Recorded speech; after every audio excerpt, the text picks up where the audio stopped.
Hello everyone, welcome to my channel in zone trading. बात करेंगे आज आईओसीएल के बारे में।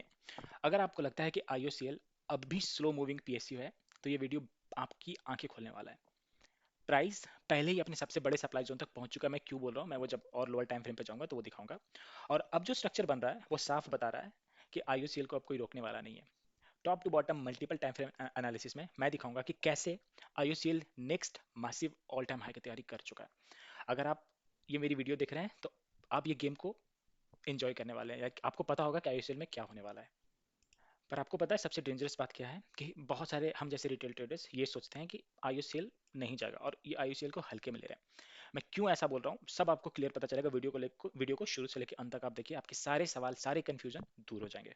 मैं इसके ईयरली टाइम फ्रेम पे यानी हर एक कैंडल एक साल को बता रहा है, तो मैं इसका नियरेस्ट डिमांड जोन मार्क कर रहा हूँ जो कि हमारा निकल के आ रहा है ये वाला लेवल। इसके बाद हम लोग एक टाइम फ्रेम और नीचे जाएंगे।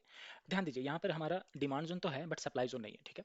तो प्राइस ऑल टाइम हाई की तरफ मूव कर रहा है, एक इंडिकेशन हमें ये मिला है। अब मैं इसको 6 मंथ के टाइम फ्रेम पे लेकर चलता हूँ, ठीक है। यहाँ पे ध्यान से समझे तो यहाँ पर भी कोई एक अच्छा सप्लाई जोन हमें नहीं दिख रहा है। हाँ, एक चीज हमें साफ पता चला कि लास्ट टाइम प्राइस इस लेवल तक गया था तो सेलर ने इसको धकेल के नीचे किया। फिर यहाँ पे ओपन हुआ, फिर से प्राइस ऊपर गया, वापस सेलर ने इसको धकेल के नीचे किया। तो ये वाला सेलर का जोन है। पर क्या इस सेलर के जोन में ये बायर्स नहीं घुस रहे धीरे धीरे, उनको खा नहीं रहे धीरे धीरे, तो ये खा रहे हैं। तो यहाँ पर साफ पता चला है कि सेलर वीक हो रहा है। अच्छा, हो सकता है सेलर यहाँ पे इतनी तगड़ी सेलिंग कर दे कि प्राइस नीचे आ जाए, बट क्या ऐसा होगा? Very unlikely to happen. अब चलते हैं इसको 3 मंथ्स के टाइम फ्रेम पे लेकर के। अच्छा, यहाँ पर 6 मंथ के टाइम फ्रेम पे जो मैं बोल रहा था, यहाँ पर कोई डिमांड जोन आपको दिख रहा है क्या? मुझे एक अच्छा सा डिमांड जोन दिख रहा है जो कि हमारा ये वाला डिमांड जोन है। तो मैं इसको 6 मंथ के टाइम फ्रेम का डिमांड जोन में मार्क कर देता हूँ, हाफ ईयरली डिमांड जोन। अब चलते हैं 3 मंथ के टाइम फ्रेम पे, ठीक है।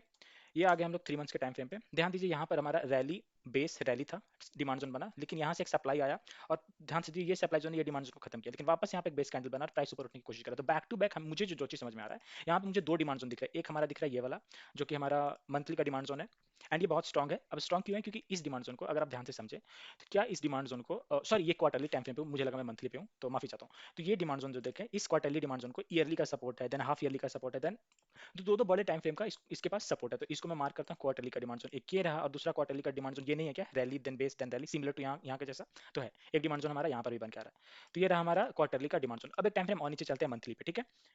मैं इसको मार्क कर देता हूँ क्वार्टरली डिमांड जोन। अब एक चीज ध्यान से समझे, तो यहाँ पर ये रैली था, ये दो बेस कैंडल बने और एक ड्रॉप बना। तो यहाँ पर क्या एक सप्लाई जोन नहीं है? अगर मैं मार्क करना चाहूँ तो ये रहा मंथली का सप्लाई जोन। तो मंथली का MSZ मैं मार्क करता हूँ यहाँ पे। अब जो ध्यान से समझने वाली चीज है, इस सप्लाई जोन को एक बार को देखिए, ये कैंडल ने पियर्स किया, यानी कि सारे के सारे इसके पेंडिंग ऑर्डर्स पिक हो चुके हैं। लेकिन यहाँ पर अब ये कैंडल का जो वीक समझने की कोशिश करें तो ये कैंडल जो है हमारा, ये जो इतना हाई तक गया तो ये बता रहा है कि यहाँ पर भी सेलर्स बैठे पड़े हैं, इसीलिए तो प्राइस यहाँ से धकेल के नीचे की है। तो अगर कल को जाकर के अगर प्राइस ये वाली लेवल को तोड़ता है, and very likely it is going to happen, ये बहुत ज्यादा चांस है कि ऐसा होगा, ठीक है। क्योंकि प्राइस देखिए हर एक बार डिमांड जोन बना करके यहाँ पे डिमांड जोन बना, प्राइस आया उसे सपोर्ट लेकर के उठा और ऊपर उठने की कोशिश कर रहा है। तो हमें तो एक चीज तो पता है कि इसका ट्रेंड जो है अब डिमांड से सप्लाई की ओर है। यहाँ पर जो एक सप्लाई जोन था जो कि ऑलमोस्ट हमारा खत्म हो चुका है, तो मैं इसको टेस्टेड मार्क करता हूँ और उसके लिए just just to latest no कि टेस्टेड है, हम लोग इसके लाइन को डैश कर देते हैं कि ये ऐसा दिखे कि ये टेस्टेड है। मैंने थोड़ा चार्ट को जूम किया और एक चीज ध्यान दे, यहाँ पे क्या डिमांड जोन नहीं था, rally then base then rally ये था।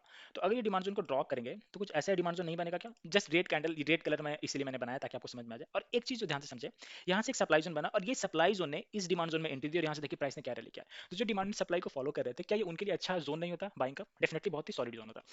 एक टाइम फ्रेम और नीचे चल रहा हूँ मैं इसके।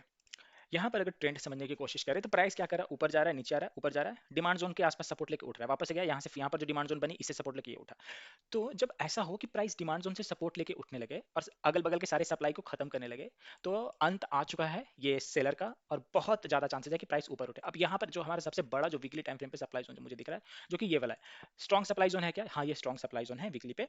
तो हो सकता है प्राइस जब इस लेवल को क्रॉस करने पहुंचे थोड़ा बहुत, क्योंकि अभी भी देखिए सप्लाई जोन में ही है प्राइस, तो थोड़ा सा सेलर यहाँ का दबदबा बना के रखेंगे। भाई नहीं करेंगे तो कैसे चलेगा? उनको भी तो दिखाना है कि मैं सेलर हूँ, मैं प्राइस को नीचे धकेल सकता हूँ। बट बायर साफ साफ दिखा रहे हैं कि भाई तेरा काम तमाम हो चुका है, मैं हर एक डिमांड जोन को रिस्पेक्ट करके ऊपर उठ रहा हूँ और मैं तुम्हें खा जाऊंगा। तो वेरी लाइकली टू हैपन कि जैसे ही ये वाला लेवल क्रॉस होता है, आईओसीएल को कोई रोकने वाला नहीं है। और ध्यान दे, जब भी कभी मेजर मेजर वाला जब भी कभी सप्लाई जोन टूटता है तो उसके बाद जो मूवमेंट होता है वो बहुत खतरनाक होता है। उसके बाद मैं इसीलिए बोल रहा हूँ क्योंकि सप्लाई जोन ही प्राइस को रोकता है, और जब सप्लाई जोन ही नहीं रहेगा तो कोई रोकने वाला होगा आईओसीएल को? नहीं रोकने वाला होगा। और फिर ये ऑल टाइम हाई, एक नया हाई हमें बहुत जल्दी आईओसीएल में देखने को मिल सकता है। तो ये थी top to down analysis one day के टाइम फ्रेम पे जाकर के। अगर कोई, क्योंकि हमें पता है कि इसका ट्रेंड अप है, तो कोई शॉर्ट टर्म में कोई अगर ट्रेड प्लान करना चाहता हो, अगेन ध्यान दें मैं कोई सेबी रजिस्टर्ड एनालिस्ट नहीं हूँ, ये वीडियो सिर्फ लर्निंग पर्पस के लिए है। तो जो कोई ट्रेड प्लान करना चाहता है वो आकर के यहाँ पे देखे, क्योंकि हमें पता है ट्रेंड अप है, तो जो भी फॉलो अप डिमांड जोन बन रहा है शॉर्ट टर्म में वो अपना बना, क्योंकि हमें साफ साफ पता चल रहा है। देखिए यहाँ पे डिमांड जोन बना, इसमें एंट्री मिली डिमांड जोन से, प्राइस ऊपर गया, फिर डिमांड जोन बना, यहाँ पे एंट्री नहीं मिली, ठीक है, लेकिन यहाँ पे डिमांड जोन बना, इससे ये एंट्री मिली, अभी ये डिमांड जोन फ्रेश है, यहाँ पे डिमांड जोन बना, ये भी फ्रेश है, यहाँ पे डिमांड जोन बना, इससे एंट्री मिली थी, प्राइस ऊपर गई, फिर ये डिमांड जोन टूट के प्राइस नीचे, अभी यहाँ पे हमारा